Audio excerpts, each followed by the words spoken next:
औज़ुबिल्लाहिमिनश्शैतानिर्रजीम बिस्मिल्लाहिर्रहमानिर्रहीम। आज हम जो टॉपिक डिस्कस करने वाला है वो है हमारे पास पीरियड एंड ग्रुप। और ये बात आप लोग नोट करें कि ये बहुत इम्पॉर्टेंट टॉपिक है, बहुत ही इम्पॉर्टेंट टॉपिक है। और इसके अलावा आप लोग को मैं एक बात बताऊं कि हम जो है मॉडर्न और मेंडलीफ पीरियोडिक टेबल में डिफरेंस भी एक्सप्लेन करेंगे।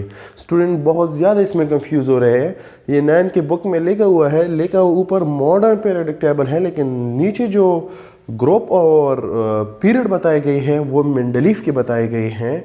तो याद रखिए कि आजकल हम जो पीरियड टेबल डिस्कस करने वाले हैं वो मॉडर्न होता है। और मॉडर्न की बात करेंगे, मॉडर्न और मेंडलीफ में डिफरेंस क्या था, ड्रॉबैक्स क्या थे मेंडलीफ के, वो सब कुछ हम डिटेल में एक्सप्लेन करेंगे। तो सबसे पहले हम ग्रुप के बारे में पढ़ते हैं। याद रखिए कि ग्रुप की क्या होता है। मैं सपोज कर रहा हूँ आप लोगों ने फिजिक्स में पढ़ा होता है vertical x axis and y axis, y axis and x axis. इसको हम जो है वर्टिकल कॉलम कहते हैं। क्या कहते हैं? Vertical column. और इसको हम हॉरिजॉन्टल रो कहते हैं। सही है। ये जो है यहाँ पे हमारे पास शेल रिमेन कांस्टेंट होंगे। शेल क्या होंगे? कांस्टेंट होंगे। याद रखें हमारे पास यहाँ पे आपको नज़र आ रहा है कि शेल वही होते हैं, नंबर ऑफ शेल इंक्रीज नहीं होते हैं। और यहाँ पे क्या होता है? यहाँ पे एक शेल, यहाँ पे दो शेल, यहाँ पे तीन शेल, यहाँ पे चार शेल। इस तरह यहाँ पे शेल इंक्रीज होते हैं ग्रुप में और पीरियड में शेल डिक्रीज होते हैं। ये बात इंपॉर्टेंट है। यहाँ पे शेल क्या होते हैं ग्रुप में? इंक्रीज होते हैं, शेल इंक्रीज। और यहाँ पे शेल कांस्टेंट होते हैं पीरियड में। शेल क्या होते हैं? कांस्टेंट। तो डिफिनीशन हम क्या लिखेंगे ग्रुप का? आप लोगों को नजर आ रहा है ग्रुप है तो vertical column, vertical column of modern periodic table is called group। और हमने यहाँ पे पढ़ा है कि वर्टिकल कॉलम हमारे पास जो होता है ये कॉलम है और वर्टिकल भी है, वाई एक्सिस पर जो होता है उसको हम क्या कहते हैं? ग्रुप कहते हैं। और ये क्या होता है आपको नजर आ रहा है? हॉरिजॉन्टल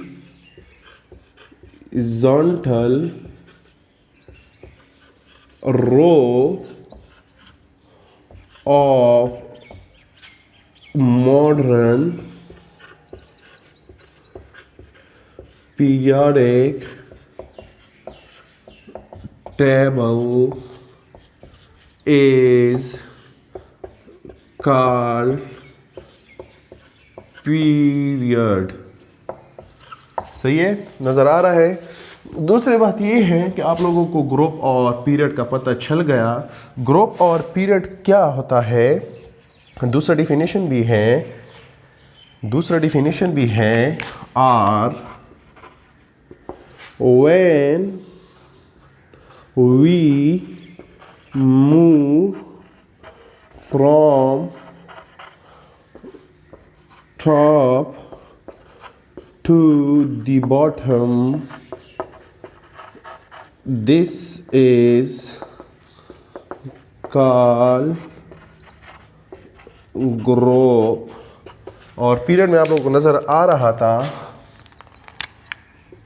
पीरियड में when we move from top to the bottom, when we move from left to the right, left to the right is called period। आपको नज़र आ रहा है कि ये पीरियड टेबल है, मेरा लेफ़्ट लेके जब मैं यहाँ खड़ा हूँ, ये पीरियड टेबल है। जब हम लेफ़्ट से राइट की तरफ जाते हैं तो हम कहते हैं कि ये पीरियड है। जब हम टॉप से बॉटम की तरफ आते हैं तो हम कहेंगे कि ये ग्रुप है। तो याद रखें, मैं आपको एग्जांपल के थ्रू समझाऊंगा कि मैंने यहाँ पे कहा कि यहाँ पे शेल रिमेन कांस्टेंट होते हैं और यहाँ पे शेल इंक्रीज होते हैं किस तरह, और ये मैं आपको अभी समझा रहा हूँ कि ये किस तरह होता है। शेल की इंक्रीज और डिक्रीज जो असर आता है वो भी मैं आपको बता रहा हूँ कि क्या होता है। फॉर एग्ज़ाम्पल मैं सपोज कर रहा हूँ मैं फर्स्ट ग्रुप ले रहा हूँ, हाइड्रोजन, लिथियम, सोडियम, और मैं पीरियड ले रहा हूँ lithium, beryllium, boron, carbon, nitrogen suppose कर रहा हूँ। और दूसरी बात ये है कि इसका एटॉमिक नंबर 1, इसका 3, इसका 11, और मैं आपको ये भी बताऊंगा कि हमारे पास एटॉमिक नंबर किस तरह मालूम करें। बहुत इसमें बहुत डिटेल में मैं जाऊंगा, लेकिन आज नहीं, इस पे 2-3 लेक्चर मैं दूंगा ज़रूर। जब 2-3 लेक्चर दूंगा तो आपको सब कुछ समझ आ जाएगा कि पीरियड किस तरह मालूम करोगे, कॉलम किस तरह, ग्रुप किस तरह मालूम करोगे, आज पता चल जाएगा। और दूसरी बात ये, group is also called family भी इसको कहते हैं। तो इधर देखें, हाइड्रोजन का हमारे पास एटॉमिक नंबर 1 है। दूसरी बात ये है कि ग्रुप में मौजूदा जितनी भी एलिमेंट होते हैं, ग्रुप की बात कर रहा हूँ, उसके वैलेंस शेल में इलेक्ट्रॉन सेम होंगे, लेकिन नंबर ऑफ शेल में इंक्रीज आएगा। किस तरह? फॉर एग्जांपल इधर देखिए, इसका है 1s1, इसका है 1s2, 2s1, इसका है 1s2, 2s2, 2p6, 3s1। आप लोगों को नज़र आ रहा है, अगर मैं देखूं इस रेंज में जब आऊं, अगर आपको नज़र आ रहा हूं लास्ट शेल में, ये नंबर ऑफ शेल रिप्रेजेंट कर रहे हैं। क्या रिप्रेजेंट कर रहे हैं? Number of shell. ये हम शेल को देख रहे हैं कि हमारे पास शेल क्या हो रहा है, पहला शेल, दूसरा शेल, तीसरा। तो ग्रुप में शेल इंक्रीज होते हैं और वैलेंस इलेक्ट्रॉन देखो 1 1 1, सब में एक ही है। जो ग्रुप है उनकी तमाम एटमों के लास्ट शेल में इलेक्ट्रॉन सेम होंगे, लेकिन शेल में इंक्रीज आ रहा है। क्या रहा है? शेल में इंक्रीज आ रहा है ग्रुप में। तो बात जाहिर हुई कि नंबर ऑफ शेल क्या होते हैं? इंक्रीज। दूसरी बात यह है कि वैलेंस शेल जो होता है ये पीरियड को रिप्रेजेंट करता है। किस चीज को? पीरियड को रिप्रेजेंट करता है। और उसमें मौजूदा इलेक्ट्रॉन ये किस चीज को रिप्रेजेंट कर रहा है? ग्रुप को रिप्रेजेंट कर रहा है। अगर मुझसे कोई पूछे कि लिथियम कौन से ग्रुप से है, तो फर्स्ट ग्रुप और सेकेंड पीरियड से है। किस पीरियड से? सेकेंड पीरियड से है। सही है। अगर मुझसे कोई पूछे कि सोडियम कौन से में है, तो मैं बताऊंगा कि ये मेरे पास थर्ड पीरियड और फर्स्ट ग्रुप में है। कौन से ग्रुप में है?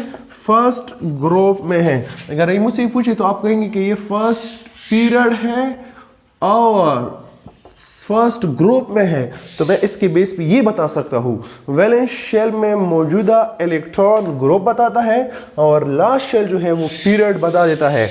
और इसके बाद अगर आपको कोई बताए कि मुझे सोडियम के बाद जो पोटाशियम है या रुबिडियम है, उसका मुझे एटॉमिक नंबर बताओ। आसान सा तरीका है, इधर देखें, आसान सा तरीका है, इधर देखते जाए। तो यहाँ पे नंबर ऑफ शेल क्या होते हैं? इंक्रीज होते हैं। अब आप लोगों को मैंने क्या बताया कि जब मैं इस एटम से इसमें आ रहा था तो कितने शेल इंक्रीज हो गए? 1। जब मैं यहाँ से यहाँ आ गया तो 1, लेकिन जब मैं यहाँ से यहाँ आ गया तो 2 इंक्रीज हो गए डायरेक्ट। अब हाइड्रोजन, लिथियम, सोडियम एक है, पोटाशियम, उसका एटॉमिक नंबर का भी मुझे पता नहीं है। क्या है? पता नहीं है, लेकिन मुझे लास्ट शेल का पहले का पता होना चाहिए। इसका फर्स्ट शेल, लास्ट शेल क्या है? 1, इसका क्या है? 2, इसका क्या है? 3, इसका क्या होगा? 4s1, इसका क्या होगा? 5s1। मैं 5s1 तक पहुंचना चाहता हूं। इधर देखते जाए, मेरे पास ये एक फार्मूला है 1s, 2s, 3s, 4s, 5s, 6s, 2p, 3p, 4p, 5p, 6p, 3d, 4d, 5d, 6d, 4f, 5f, 6f। तो मुझे 5s तक, क्योंकि पहला ग्रुप है, ये आपको पता होना चाहिए कि फर्स्ट ग्रुप है। अगर आपको ये पता है कि first group atomic number easy है तो 5s1 लास्ट शेल में s होना चाहिए, और दूसरी एलिमेंट का पता होना चाहिए कि कौन से नंबर पे है, पांचवें नंबर पे, तो 5s1 तक पहुंचना चाहिए। तो इधर देखो 1s2, फिर इसमें आएगा 2s2, फिर इसमें आएगा 2p6, 3s2, 3p6, 4s2।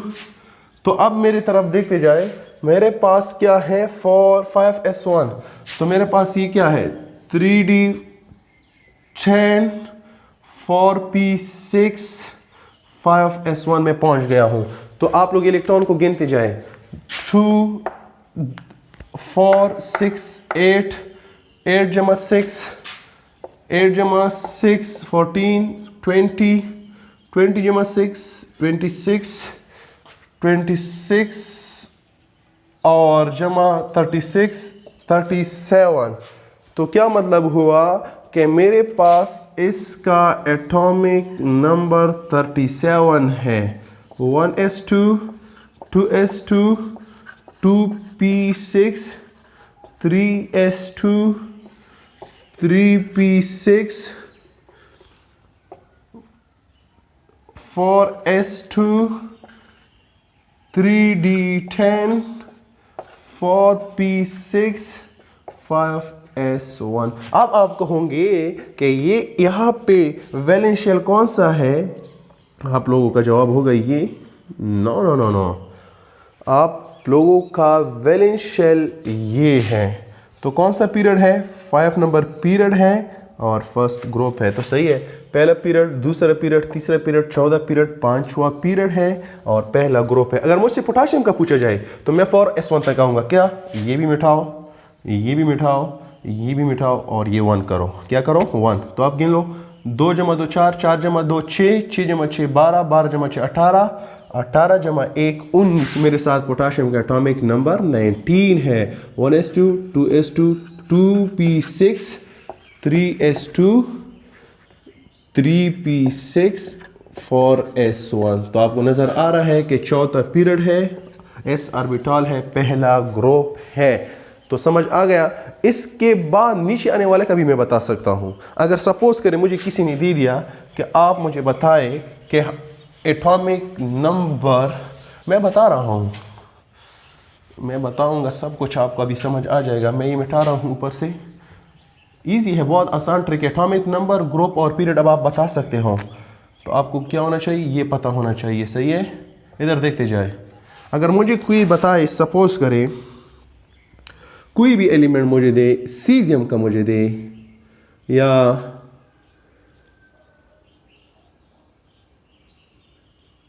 Strontium का कोई दे, SR का, मुझे ये सिर्फ ये पता है कि ये सेकंड ग्रुप से, बाकी मुझे इसका कुछ भी पता नहीं है। लेकिन इसके एलिमेंट का मुझे पता है कि कौन सा तरतीब है। Beryllium, magnesium, calcium, strontium. अब इसका क्या होना चाहिए? बेरिलियम सेकंड ग्रुप है, लिथियम के बाद बेरिलियम, इसका 4 है, आसान सा है। 1s2, 2s2, इसका 3s2 होगा, इसका 4s2 होगा, इसका 5s2 होगा। आसान सी बात है, आप लोग बुक खोले और देखते जाए। 5s2 तक मैं आऊँगा, आसान सा है। 1s2, 2s2, 2p6, 3s2, 3p6, 4s2, 3d10, 4p6, 5s2।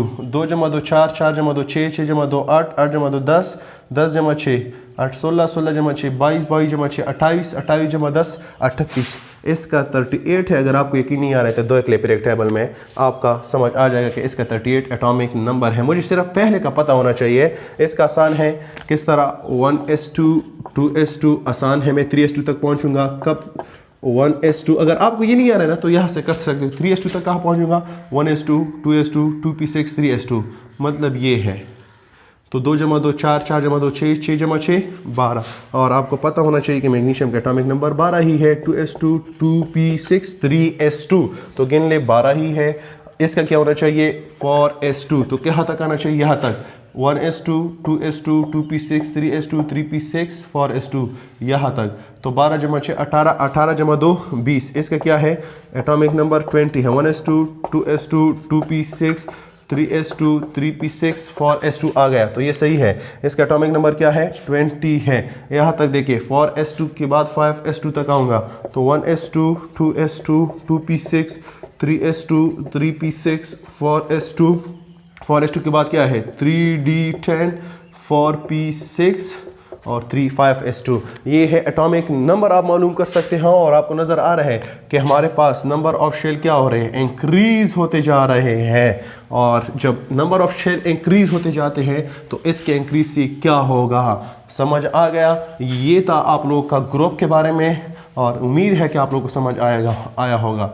Period में आपको मैं बताऊं कि पीरियड में हमारे पास नंबर ऑफ शेल इंक्रीज या डिक्रीज नहीं होते हैं, सिर्फ और सिर्फ हमारे पास इलेक्ट्रॉन बढ़ते जाते हैं, न्यूक्लियर चार्ज बढ़ता है। फॉर एग्जांपल लिथियम का एटॉमिक नंबर क्या है 3 4 5 6 7। देखते जाए 1s2 2s1।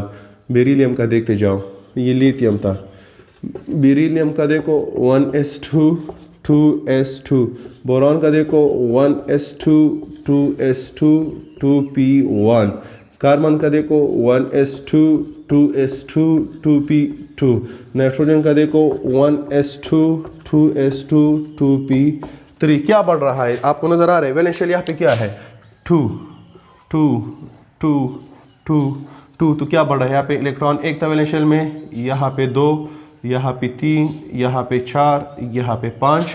कौन सा पीरियड है, ये सब सेकंड पीरियड से ताल्लुक़ रखते हैं। अगर आपको यकीन नहीं आ रहा है तो देख ले, सेकंड पीरियड। और ये थर्ड ग्रुप से है, ये सेकंड ग्रुप से है, ये फर्स्ट सॉरी ये 2 जमा 2 ये फोर्थ ग्रुप से है, फोर्थ ग्रुप से है।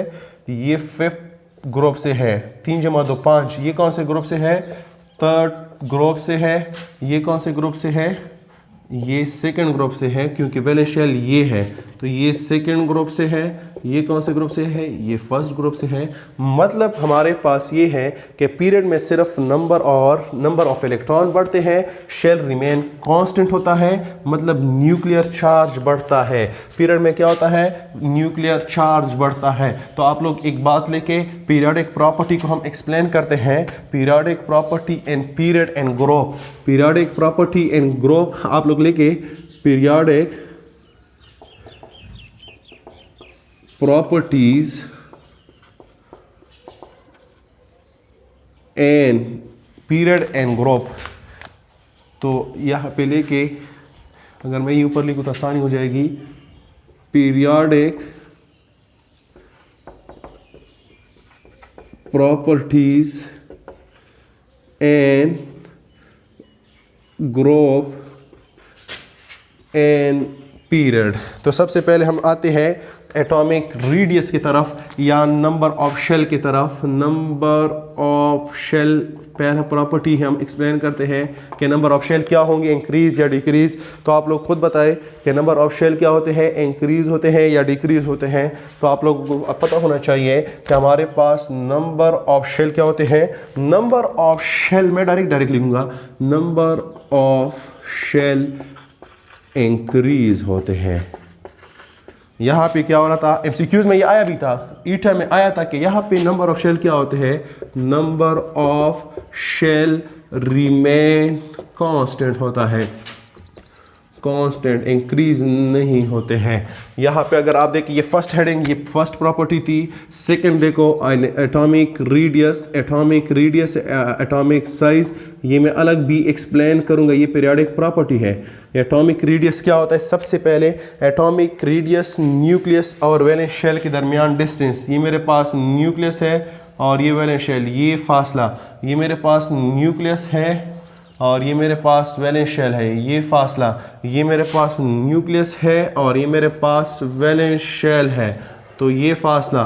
तो मतलब ये हुआ कि शेल के बढ़ने से हमारे पास क्या होता है, एटॉमिक रेडियस बढ़ता है, क्योंकि शेल क्या होते हैं, बढ़ते हैं, तो एटॉमिक रेडियस भी क्या होगा, बढ़ता जाएगा। एटॉमिक रेडियस, एटॉमिक साइज बढ़ता जाएगा। एटॉमिक रेडियस इंक्रीज होता है, एटॉमिक रेडियस इंक्रीज होता है, atomic radius increase and grow. Atomic radius क्या होगा, इंक्रीज। यहाँ पे क्या होगा, एटॉमिक रेडियस यहाँ पे डिक्रीज होगा, क्योंकि यहाँ पे शेल नहीं बढ़ते हैं। किस तरह, इधर देखिए, ये मेरे पास एक शेल है, वही शेल है मेरे पास, एक ही शेल है। यहाँ पे इलेक्ट्रॉन एक था, यहाँ पे इलेक्ट्रॉन दो हो गए। यहाँ पे वही एक ही शेल है, इलेक्ट्रॉन कितनी हुई, 3 हुए, क्योंकि यहाँ पे न्यूक्लियर चार्ज बढ़ता है। जब न्यूक्लियर चार्ज बढ़ता जाएगा तो न्यूक्लियस और वैलेंस शेल के दरमियान अट्रैक्शन बढ़ता जाएगा। जब अट्रैक्शन बढ़ेगा तो मैं लिखूँगा एटॉमिक रेडियस डिक्रीज, बिकॉज हमारे पास, क्योंकि attraction between nucleus and valence shell increase. हमारे पास जितना अट्रैक्शन बढ़ेगा उतना साइज कम होगा, न्यूक्लियस इलेक्ट्रॉन को अपनी तरफ खींचेगा, न्यूक्लियर चार्ज का होल्ड, न्यूक्लियर स्पेस ज़्यादा हो जाएगा। तो हमारे पास शेल वही है, shell remain constant, number of electron increase, nuclear charge increase हो रहा है, nuclear charge increase, attraction between nucleus and valence shell increase, हमारे पास attraction between nucleus and valence shell increase. जितना न्यूक्लियर चार्ज बढ़ेगा उतना अट्रैक्शन बढ़ता जाएगा न्यूक्लियस और वैलेंस शेल के दरमियान। इसके बाद आपको मैं बताऊं, यहाँ पे अट्रैक्शन क्या होगा, हमारे पास यहाँ अट्रैक्शन डिक्रीज होगा, हमारे पास क्यों अट्रैक्शन डिक्रीज, बिकॉज क्योंकि number of shell increase, attraction decrease between किसके, न्यूक्लियस एंड वैलेंस शेल के दरमियान, अट्रैक्शन डिक्रीज होता है। क्यों होता है, क्योंकि शेल बढ़ते जाते हैं। जब शेल बढ़ते जाएंगे तो न्यूक्लियस के होल्ड वैलेंस इलेक्ट्रॉन पे कम होता जाएगा, फासला बढ़ता जाएगा। तो समझ आ रहा है कि हमारे पास यहाँ पे एटॉमिक साइज डिक्रीज हो रहा था, क्यों हो रहा था, अट्रैक्शन इंक्रीज हो रहा था। तो मैं आपको ये सब बातें एक ही पॉइंट पे क्यों ना लिखूं, एटॉमिक रेडियस, अट्रैक्शन और उसके attraction, atomic size, nuclear charge की सब बातें एक ही उसमें क्यों ना लिखूं स्टेटमेंट में, ये आपको समझ आ जाएगा खुद। और ये याद रखिए कि ये इंपॉर्टेंट भी है सब। हमारे पास क्या होता है, एटॉमिक रेडियस जब इंक्रीज होता है, atomic radius is directly proportional to shell. तो हमारे पास शेल क्या होता है, atomic radius is inversely proportional to attraction between nucleus and valence shell या ला शेल।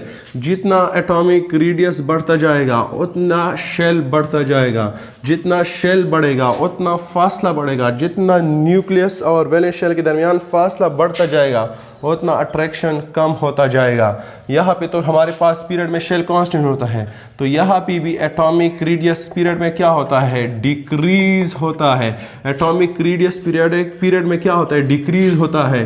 तो हमारे पास अट्रैक्शन क्या हो रहा था, attraction between nucleus and valence shell क्या हो रहा था, वैलेंस शेल इंक्रीज हो रहा था। यहाँ पे एटॉमिक रेडियस इंक्रीज हो रहा है तो अट्रैक्शन डिक्रीज हो रहा है।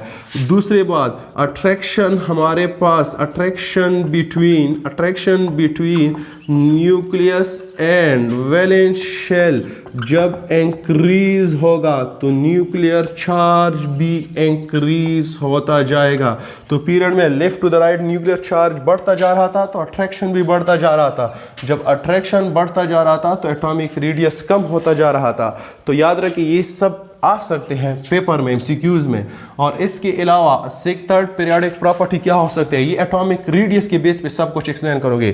थर्ड है इलेक्ट्रोनिगेटिविटी। याद रखिए इलेक्ट्रोनिगेटिविटी हमारे पास क्या होता है, एक एटम की इलेक्ट्रॉन अट्रैक्ट करने की सलाहियत जो अपनी तरफ खींचता हो। इलेक्ट्रोनिगेटिविटी ग्रुप में टॉप टू द बॉटम हमारे पास, top to the bottom electronegativity क्या होती है, top to the bottom electronegativity हमारे पास डिक्रीज होती है। लेफ्ट टू द राइट हमारे पास क्या होती है, electronegativity from left to the right, from left to the right क्या होती है, टू द राइट इंक्रीज होती है, राइट इंक्रीज होती है। क्यों, अट्रैक्शन हमारे पास इंक्रीज होता है, न्यूक्लियर चार्ज इंक्रीज हो रहा था, न्यूक्लियस के ऊपर इलेक्ट्रॉन का होल्ड बढ़ रहा था।